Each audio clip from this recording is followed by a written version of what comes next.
අනේ මේක හරියන්නේ නැහැ අයියේ මම මැරෙනවා. ඇයි බං ඔබ මැරෙන්නේ ඔබට පිස්සුද බං?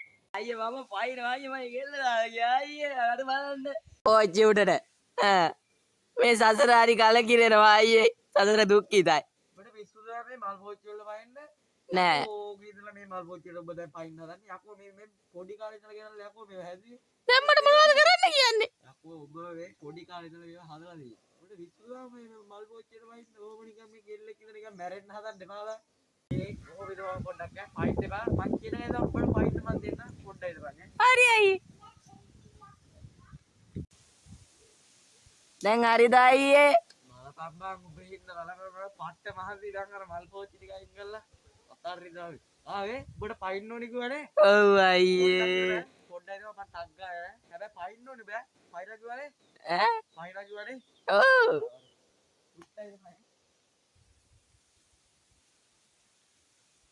දැන් පැනපන් වෙයි. යකෝ ඔච්චර පොඩි කාලේ ඉඳලා ගෙනල්ලා හදපු මේ ඇන්තූරියම් පැල් ටික තෝ වගේ එකකින්ද මේ පැනලා විනාශ වෙන්න දෙන්න. තෝ පැනපන් දැන් මෙමෙට. පැනපන් පැන්නේ නැත්නම් මම උඩට ඇවිල්ලා තෝ මරනවා. පැනපන්